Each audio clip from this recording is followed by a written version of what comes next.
so Hunter and I recorded a video, and you guys will see that video soon, but I need to add like a first like opening like amendment, not an amendment because we did talk about this in the video, but I just want to put this out there, okay?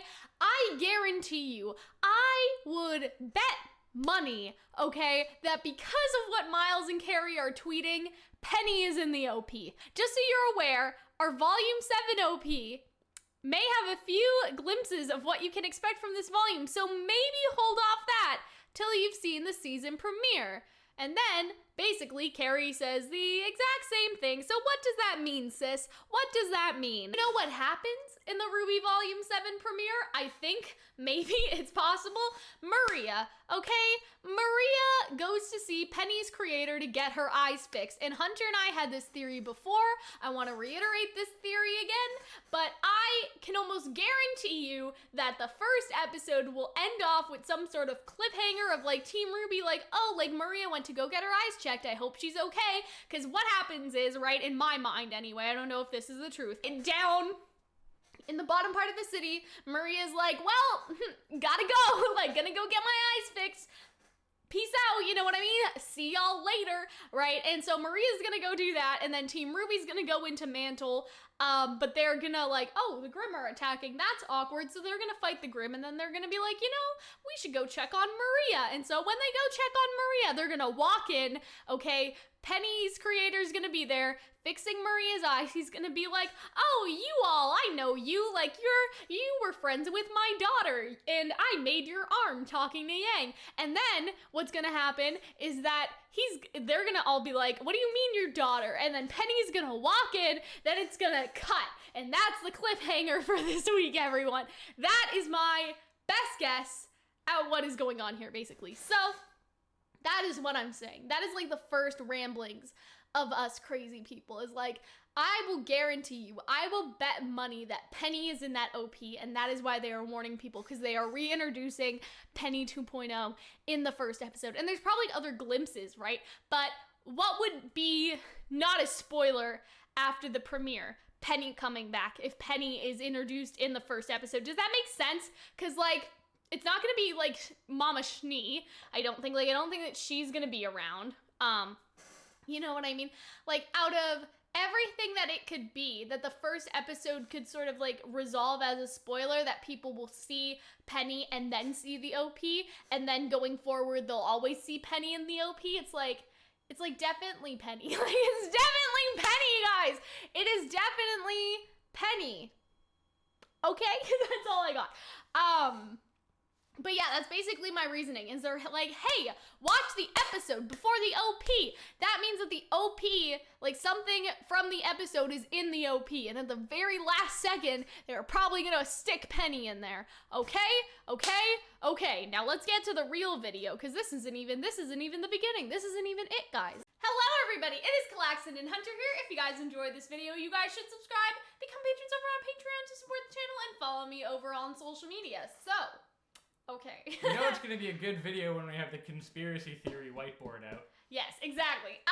Yeah, so, by the way, guys, so about those videos I was supposed to do, so if you guys don't know, I planned out a Watts video villain analysis, a Neo villain analysis, which got done, by the way, okay, a Hazel one, and then a Tyrion and Emerald one. But clearly it is the day before Volume 7, and none of those got done because school fucked me over and I just cannot, sis. Okay, so we decided that we do a leftover video, okay? So this video is basically gonna be full of ideas that are left over from any videos that we didn't get to do for Volume 7. So it's not just all of our predictions, because we have made, like, we're not gonna go into Jacques being related to Watts again, like, we're not gonna do that, but like anything that is forgotten, like has been a forgotten concept, we're just gonna briefly mention, okay? But I feel like the best way to do this is to go in the order of the villain analysis, okay? So let's do Watts first. So here's the thing I didn't get to with Watts, is that I thought it would be really interesting if he was like a wronged man that, you know, Ironwood or somebody like wronged him and he like, no, I didn't do it, it wasn't me. Like, you know what I mean? And he's been unrightfully like disgraced and like framed. And we talked about Jacques possibly framing him in the brother theory. We also talked about him being related possibly to Penny's creator because they have a very similar skin tone. They're both like technologically of that mind sort of thing, and we talked about how there could be parallels and differences between them. Like, that was a pretty solid idea. Do you not remember that video? No, I will say that I remember these videos. I would say it's a pretty weird move to be, like, after being framed for wrongdoing. Like, well, people think I'm evil, might as well team up with Satan now. Well, why not, though? I mean, that's kind of what happens in other things. Like, when you think about stuff like Wicked, it's like, if people think I'm wicked, then I will be wicked. Like, that's sort of, you know, it happens, okay? It's a trope. It goes down, okay? Because what if, like, Watts wants revenge now? Like, this is a revenge or a avenging story, okay? So we talked about that sort of concept and idea. So that's basically all I have to say about Watts. I think it would be interesting to see him going after Atlas and, like, for Ironwood to be regretful, because when you think about it, right, Watts was the one that made the virus that took down the Atlas military. So clearly Ironwood could have been like, you know what wasn't a good idea, sis? Like, you know, firing this guy or whatever they did to him. It's kind of like how you have to be friends with the kid at high school that may or may not commit a mass shooting. Like, you need to be a little, like, on the DL, you know, you're cool with that kid. Just in case of the worst case scenario. The thing is, with Watts, it's sort of like, I would also like to see that if we do go down the Jacques plot line, and even if we just don't, like, that they're not actually related, like, nobody knows who Watts is, right? I'm asking you, nobody knows who he is. Like, nobody's seen him before. No. Like, they didn't see him at Haven, right? So, like, even, what like, if, the audience really don't know him I know, well. but I'm saying, like, what if, like, he somehow gets in contact with Team RWBY and with Weiss, and he's like, Weiss, you want the Schneedust Company to come down? I can help you. For the price of $19.99, I can give you a virus that'll take down your father. You know what I mean? It would be interesting for the heroes to basically not know who he is, other than he's Watts, a disgraced scientist, and be like, you know what? Your father screwed me over, and he's doing the same thing to you. Here's how we can stop that. You know what I'm saying? And, like, that could be interesting to see him sort of pull the strings of the heroes and get them to do things because they don't know he's a villain. So, like, Weiss presumably would get split up from the rest of Team RWBY. Not necessarily, but, like, Weiss wants to, like, take down Jacques, and it's time to take down Jacques, and, like, Watts is here to take down Jacques. What would you know be what really I'm cool if they did that was that, you know, Watts thinks he has Weiss in a corner, but Weiss, like, Uno reverse cards in like your some sort of Sansa like, Littlefinger situation. Exactly, like, you think you controlled me. Like, another mustachioed Atlesian prick thought they had me under their thumb. I don't know. And they met the tiger as but well. I would love if that Watts moment. Genuinely does feel wronged and does want to help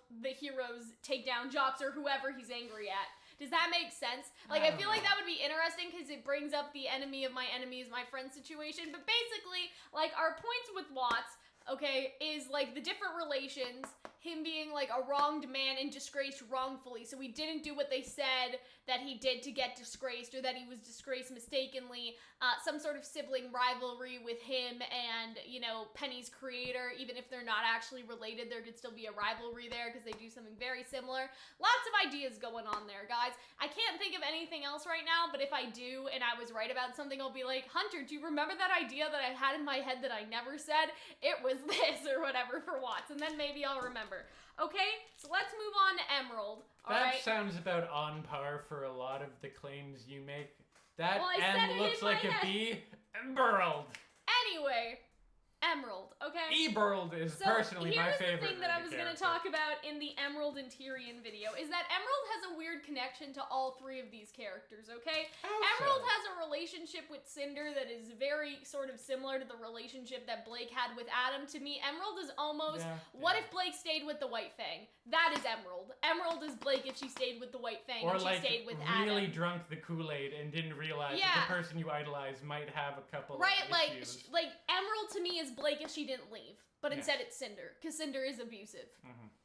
Anyway, so there's that, right?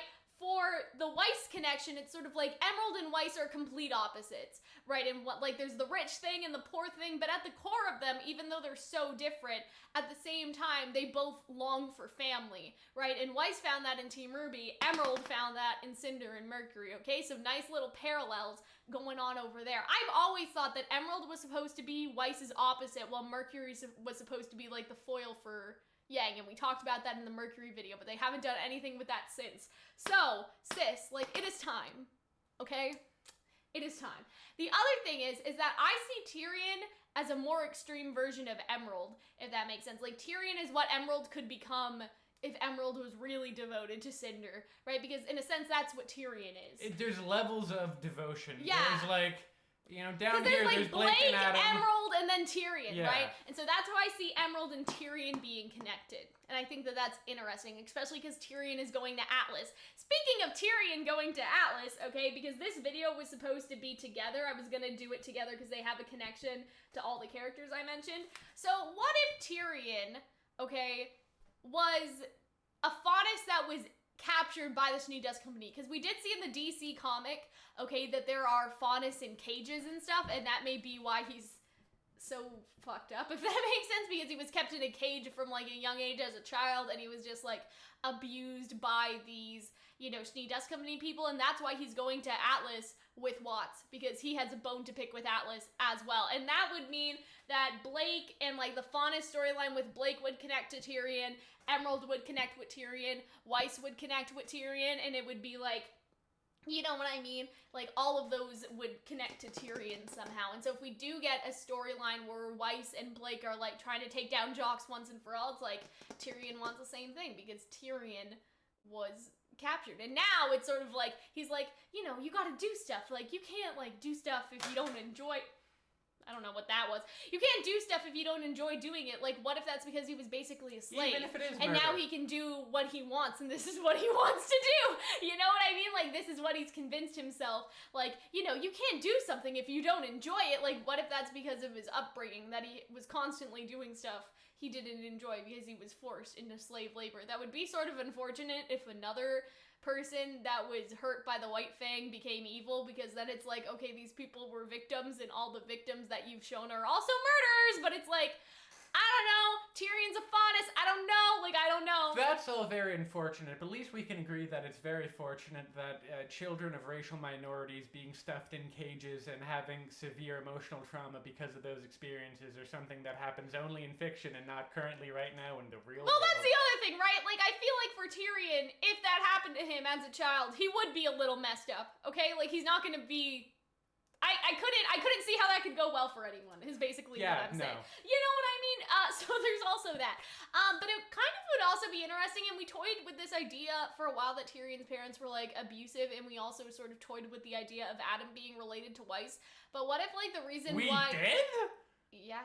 Oh, last man. year? Okay. Anyway, so what if the reason why, like, Tyrion is the way he is because he was actually the son of rich people in Atlas, but he was the product of an affair. So similar to the Jock storyline, and that's why, like, he's a Faunus and he's so, like, that's fucked. spicy. And that's why he's going to Atlas, because he wants to dismantle the rich, okay? That makes Tyrion a little more compelling than him just being, you know, another, like, sort of Adam that was, like, a Faunus in labor and joined Salem. It's like, oh, like, he was part of the rich, but he was a Faunus because his parents had an affair with a Faunus, and so they, like, I don't know, either used him, like, as, like, a token, like, sort of Faunus situation. I don't know how they do that without, like, ruining the family, was though, he a or something. Faunus? Maybe, like, Does what that if his parents, right, like, what if his parents forced him to be, like, a house servant instead of acknowledging him as their son because he was a Faunus, okay? There's just lots of ideas there, lots of ideas going on. Very Thomas Jefferson. But yeah, it was more so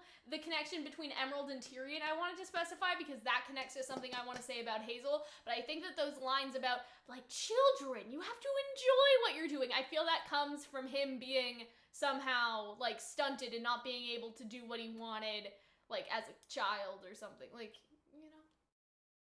Now he wants to murder. Isn't that awkward? Okay, so moving on here, we got Hazel, okay? I just wanted to talk about Hazel because Hazel connects to all these topics.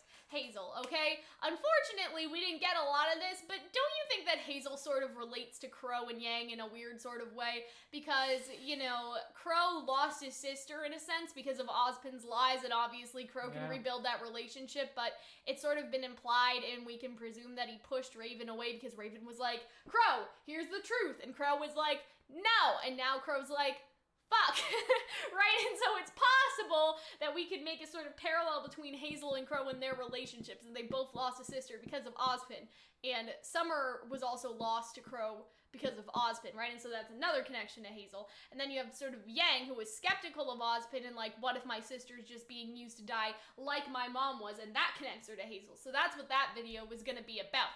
But we ran out of time. But here's what connects all of this. And I don't think that this may happen now. Like, this may happen in, like, Volume 8 when they're about to leave Atlas, but they're going to Vacuo, okay? I think that because Hazel is basically keeping, like, Emerald and Mercury like his children now, like, protecting them, you know what I mean? What could be possible is that Hazel helps them to escape.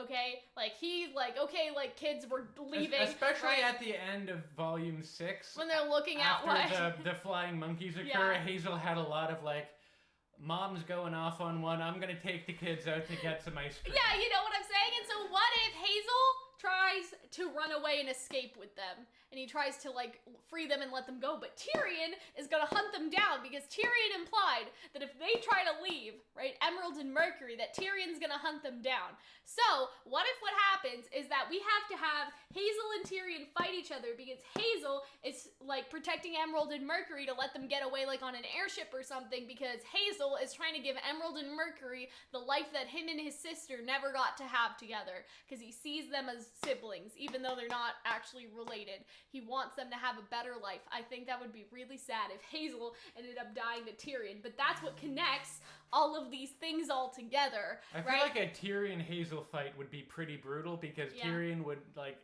enjoy ripping someone to shreds, and Hazel could be ripped to shreds a whole lot before he finally got knocked over. Yeah, and so that's what I'm saying. I'm like, I think that's a really strong prediction that, again, Hazel will try to escape with them. Hazel will be like, go! And Emerald will be like, but what about you? Because she's already lost Cinder. And he'll be just like, just go! Like, you know what I mean? Like, you know, live the life me and Gretchen never got to have, and then he just turns around and he has to fight Tyrion, and then Emerald and Mercury just fuck off, and then they're in the middle of the desert in Vacuo, and somehow they went to Vacuo in the intermeeting period. I don't know, like, I didn't really have a plotline for that. Like, so many people want Emerald and Mercury to be, like, redeemed and, like, join, like, the main especially team. Emerald. Or something, especially Emerald, so... I always kind of thought that, like, Emerald... Maybe, like, Emerald, Neo, and Mercury will all get together. Anyway, that's okay. Yeah, so that was the Hazel sort of idea. But yeah, the Emerald and Tyrion video were together. We really just wanted to emphasize sort of Emerald sort of being in a situation, you know, that was very similar to, I guess, like, Blake and how that could sort of relate into everything, and her opposite to Weiss and how that can relate to everything, and Tyrion having something to do with Atlas, whether he was a Faunus or whether he was born rich and then got, like, ostracized by the rich people or something, like living in mansion, like just a bunch of different things. So basically we had Atlas theory for you, Emerald parallels that may not even be relevant this volume, but if they were gonna happen, it would sort of make sense for things to happen. Now, the problem is, like, Blake's storyline with Adam is done. If they did it parallel to each other, where you saw, like, Emerald, like, so infatuated with Cinder while Blake broke away from Adam, like, that would be a nice sort of parallel, but they kind of missed it. So, oops! That's anyway. What we in the writing business call an oops, in fact. Yeah, and so that is all of the ones that I have for, like, these particular characters. But, what are you doing? We're not finished yet. Okay, so, we also have sort of penny ideas, and we did talk about penny ideas, strangely enough, in the Neo video, but I just want to make sure that penny ideas are openly stated, okay? People think that I just got a little bit of... Anyway, okay, so people think that the Relic of Creation was somehow used to make Penny. That's what gave her, like, an aura and stuff. Ooh, and that's interesting. And so I talked about in the Neo video how if Neo finds out that the creation, like, the thing of creation exists, that she's gonna try to recreate Roman. Yes. And so that's why we brought up Penny. But yeah, I think it's totally possible that we are getting Penny and we're going to put 2.0. But I think that this series could really deal with some Uncanny Valley stuff. Like, sort of like that Black Mirror episode where the guy, like, the husband died, and so they remade the husband into a robot, and it just wasn't right. Like, it just wasn't enough like him, and spoiler alert, she stuck him up in the attic, right? Like, I could definitely see something like that. It was very Penny 2.0. So that's How definitely do you feel about that? Because I think it would be great. I don't want her to remember RWBY or anything, and I want her to be a little. I've seen a lot of, like, negativity different. Towards the idea of them bringing I think the thing is that people don't want her to be able to remember because it's cheap for her to remember, but it's not I would agree cheap with that. for her to come back because she's just a robot. Like, especially if she looked differently. Yeah, but I feel like that could teach a lesson again, like I said in the Neo video, like to Neo about like, I don't know, creating fake illusions, because we also toyed with the idea that Neo makes like fake illusions of Roman like on pillows and other objects. Okay. That was fun. One thing to say about the Penny thing is that there hasn't been like a big cinematic like volume poster shown yet. And what if Penny's in the poster? That people are saying is that hasn't happened because maybe there would be a spoiler, and the spoiler could be that Penny's there. Is in episode 1, and we talked about that Maria's creator, the guy that fixes Maria's also a robot. The people that fix Maria's eyes. The dude is Penny's creator, and so in the first episode we could see Penny. That could be the cliffhanger, and they would finally reveal the fucking poster, because all we got was a teaser, and the teaser wasn't enough for us to theorize. So you guys can't see this anymore. Winter Maiden. I don't need to be in the video, so you guys will. What the fuck is gonna happen with the Winter Maiden Hunter? Because, like, really, at this point, like, are we getting, like, a new character? Is it gonna be like, oh, they finally siphoned the Winter Maiden into a robot? Like, what is happening with the Winter Maiden? Remember when everyone thought Maria was the Winter Maiden? Oh, that was a fun time. I like how you say everyone and not also probably us like, as well. It was just us. But yeah, so there's definitely that to think about. Lots of people think that Neo, I guess, is gonna get the Winter Maiden powers sometime. I think that would be interesting. I don't know when, but I do think it would be, like, very interesting because Cinder is basically, I feel like she's trying to get all the powers for herself. Like, she already had the Fall Maiden powers. She tried to get Raven's Maiden powers. Now she's probably gonna go after the Winter Maiden if she can figure out where the Winter Maiden is. But we haven't heard enough about the Winter Maiden. So, like, you know, what do we know? Nothing. Well, so literally far, nothing. When you think about it, so far, the maidens, we've had one person that we've known previously who was a secret maiden, which was Raven. Then we had Amber, who was a new character that was introduced. I think we'll get new characters. So you're thinking it's going to be new character? Unless, okay, so people are like, what if Winter's the Winter Maiden? And I know that's on silly, the nose. But what... Like, okay, are you going to indulge in some silliness? She's Ironwood's right hand, you know? And you would think that the Winter Maiden would be someone in the military. Or, do you remember we had this theory a long time ago that Ironwood's just keeping the Winter Maiden, like, locked up in, like, a cell somewhere? Do you remember... in the bottom of the military? Do you remember what I mean? from Volume 3, Seal Soleil?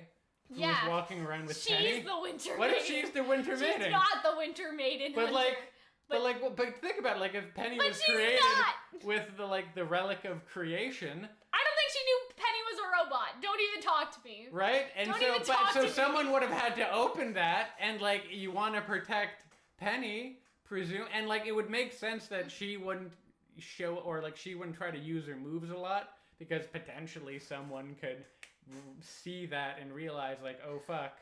Especially if it's attached to Ironwood, and Ironwood knew that something hinky was going around. Like, he knew Amber got attacked. Anyways.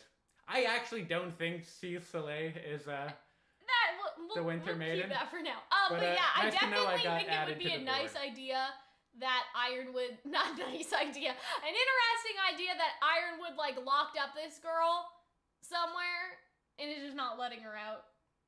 Like, what if it's like another member of Team Funky or something? She's just down, like, in the depths of Atlas or something. Like, I don't know. Like, she's just in, like, the basement of this military building, and she's just training forever. That would be really... She's just constantly training for the day that Salem attacks, and she's, like, didn't even get to be her own person. What could be really good no agency. with that is that you could have her, like, be free and then snap and start butchering people. I just thought of something. And then Weiss would have to go up to her and be like, it's okay, like, we've all been damaged by Atlas, but we can grow beyond our damage.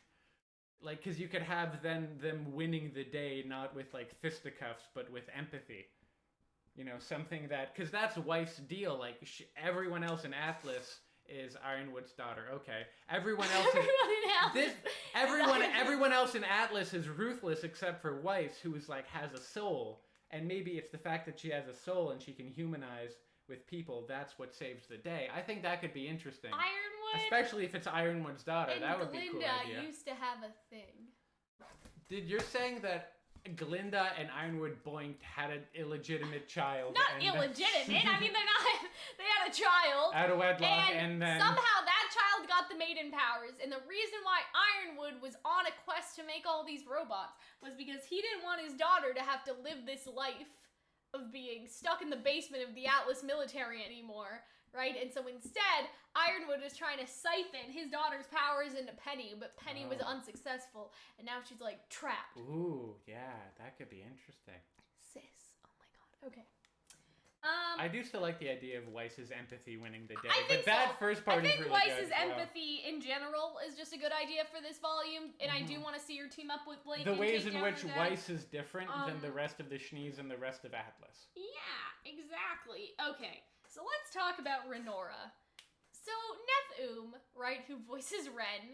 I think it's pronounced Neith. Neith. Neith-um. Neith, who voices Ren. Similar to a Neanderthal. Oh my god, that was a Dr. reference. Stone reference if you guys didn't watch that. Okay, wow, 22 minutes. I looked and it was 13, now it's 22. Okay, Renora, okay? Neith said something like on Twitter, like, you guys are gonna see the big thing! The big thing! Like, he's been teasing the big thing, and we're like, what the fuck is the big thing, Neith? Because, like, Renora has already been agreed upon to be a thing. Right, and so what if Kiss? Question mark. Ooh, that could be Kiss. it. There's also we did a video about transgender Nora. That's, like, not relevant to this, though, because I doubt they dropped that on us in the first episode, because Neith was teasing, right, that there was a big thing that was cut, because the whole episode was cut. Volume, 6 was supposed to be 14 episodes, but basically the first episode of Volume 6 is going to be the episode that we see tomorrow, so we're, like, right where we left off. Kiss. Okay? Because Nora was braiding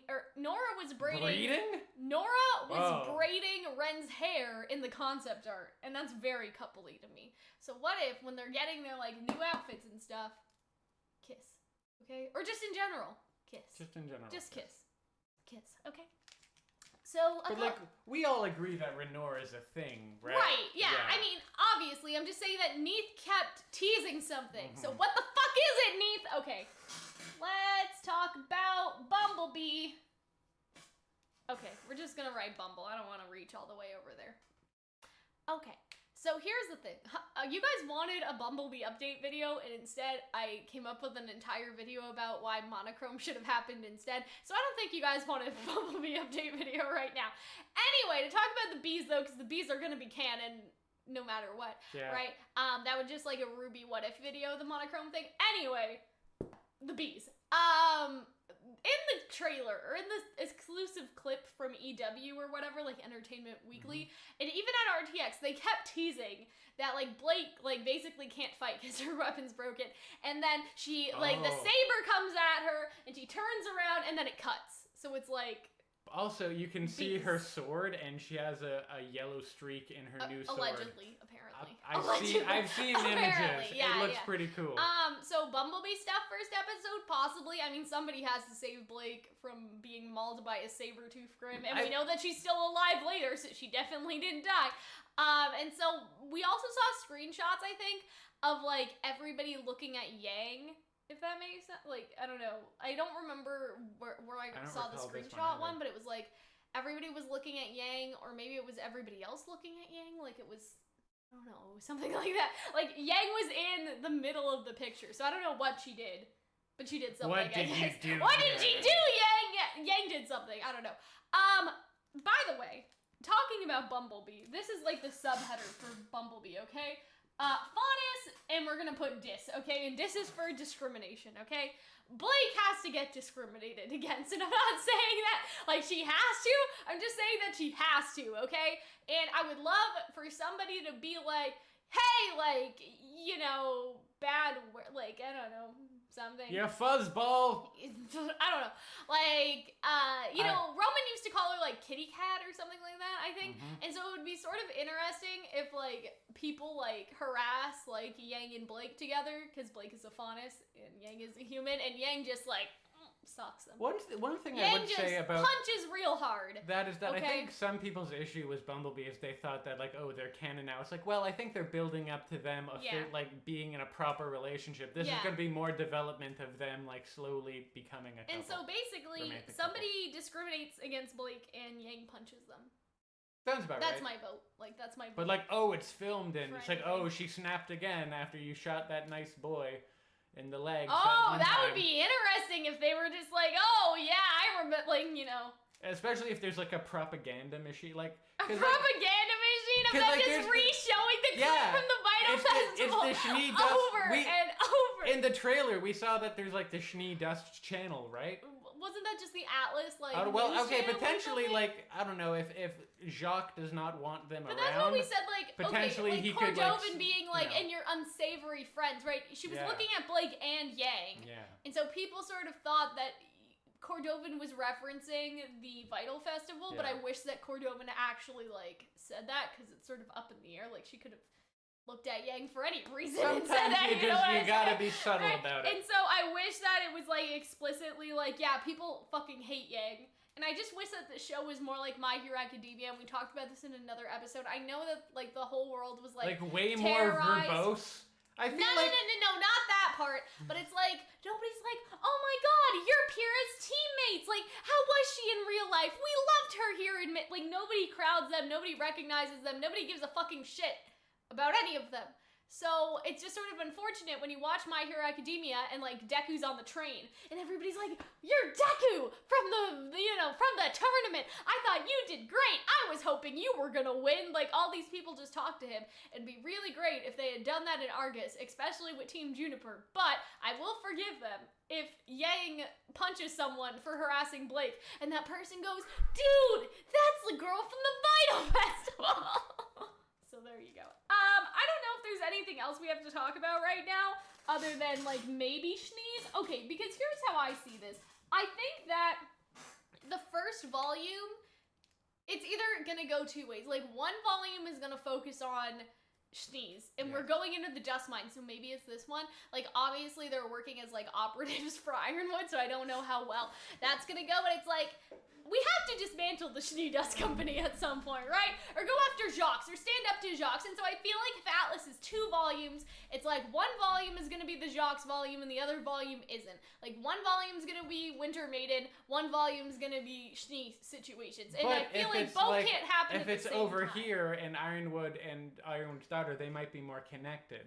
What do you mean? The Schnee and the Winter Maiden thing. I don't know. I feel like maybe at the end of the first You understand what I mean? Because we have 3 plot threads going on, okay? Yeah. Neo and Cinder are trying to kill RWBY, right? There's the Schnees. There's a Faunus discrimination, which is a subset of the Schnees, which is fine. There's Ironwood training team RWBY are doing whatever the fuck he's doing. And there's the Winter Maiden. And there's the Relic. I mean, the Relic is safe, so they don't really need to go get it like they had to do with the, But then again, Tyrion and Watts are coming Hazel in. and Watts are coming over, so who knows? Hazel's not coming over. Well, maybe over. Hazel. Hazel's maybe he fights. Anywhere. Who knows?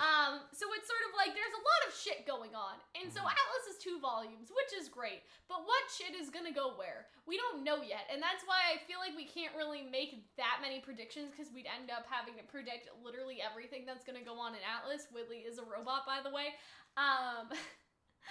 Because Whitley being a robot would be the same reason why, sort of. I guess not, because Ironwood's daughter is real, but it's okay. But yeah. I think that's it. I think that's all we got. We've got a board full of names, and no one has mentioned the flying monkeys. Oh, you're right. Yeah, so awkward moment about that. That, I guess, would happen at the end of the volume. Like, the Grimm are clearly already attacking the city. Yeah, I totally forgot about that. I was so distracted by racism that I forgot about killer flying monkeys. Yeah, so the monkeys.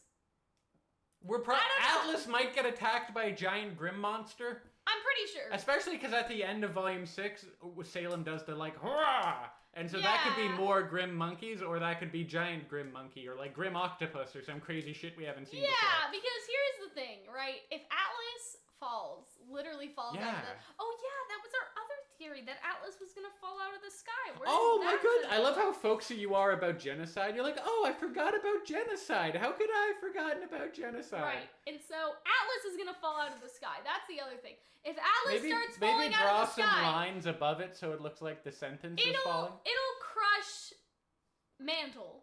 Yes. Right? It'll crush Mantle and everyone will die. Yes. Awkward when that would be, especially because I feel like we haven't had a big loss in a while. I feel like Atlas should die. I mean, not die. Atlas should lose. Sorry.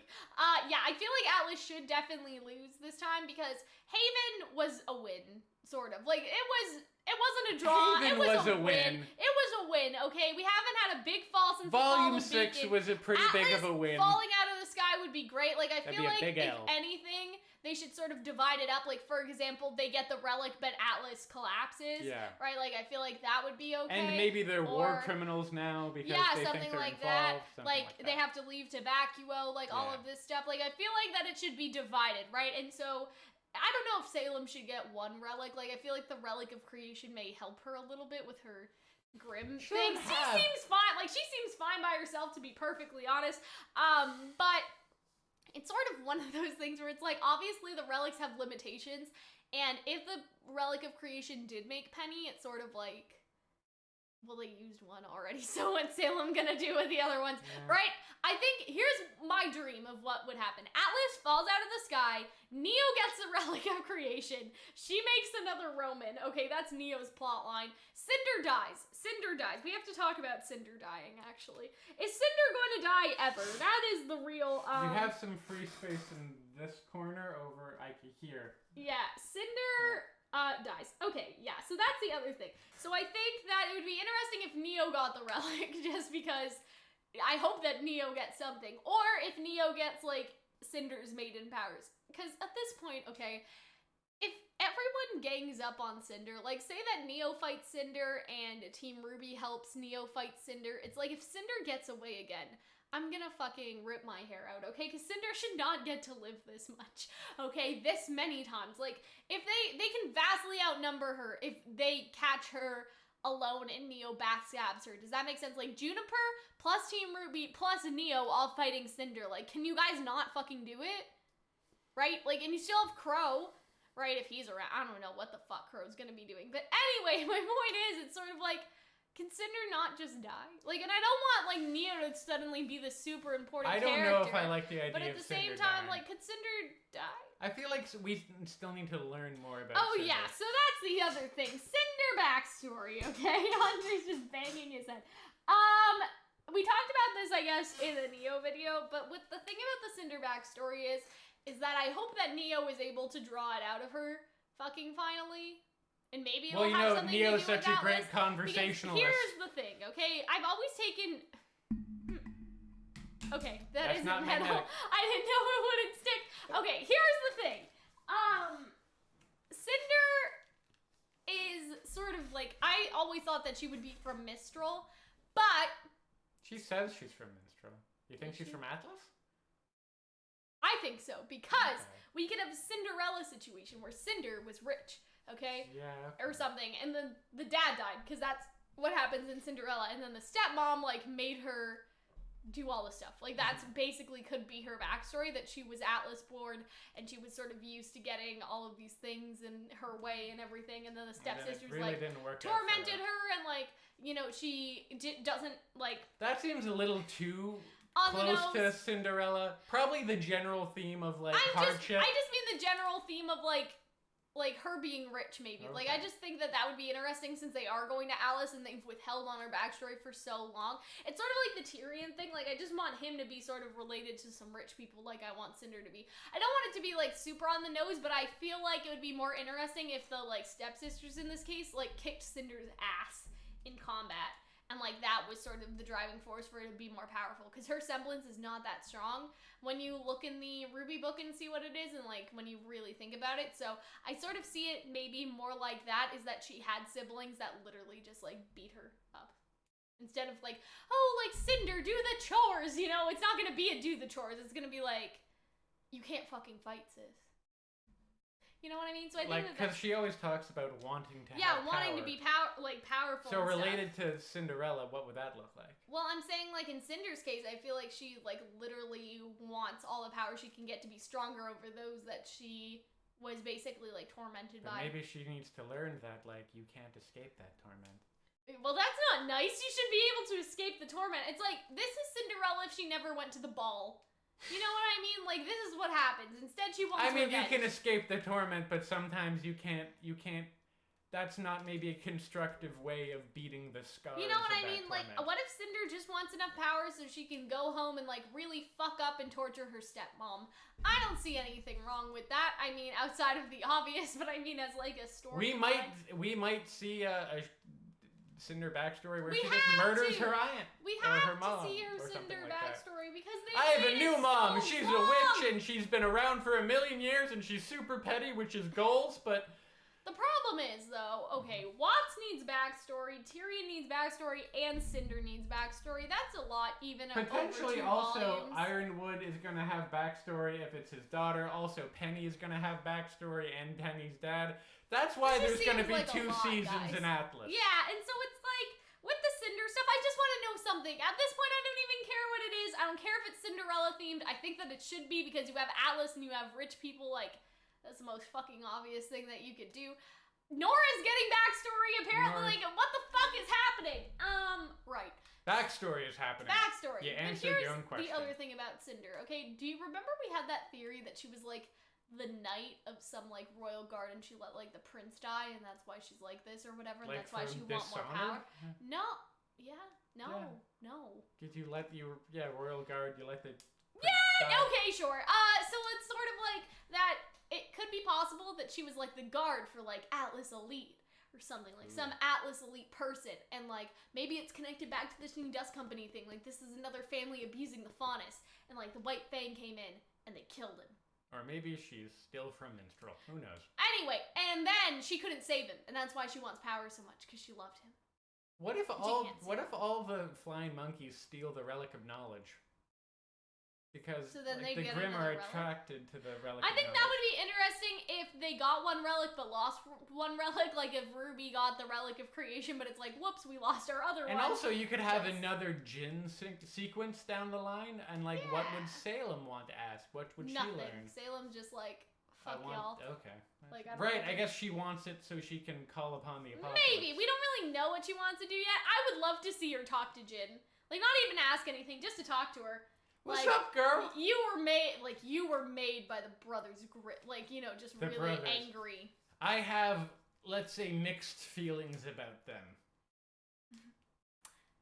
Okay, yeah. So, what was I talking about again? Yeah, I think it would be interesting for them to win some, lose some in this arc. I think it would be interesting for the knowledge relic to be taken by Salem, but then the creation relic stays. I would love to see what Salem asks. It's just like, there's just so many. Atlas falling would be cool. A lot of backstories, a lot of villains. I'm so excited for RWBY tomorrow. Me too. Good shit. I'm glad. I want to get all my ideas out, but there's just so many things that I won't think about until I see them. If that makes sense. And I even talked about how my theory about how Pennywise from the It novel is also the Dark Lord in RWBY. Oh dear. Anyways. Anyways. So this was fun. We'll see you guys later. Bye.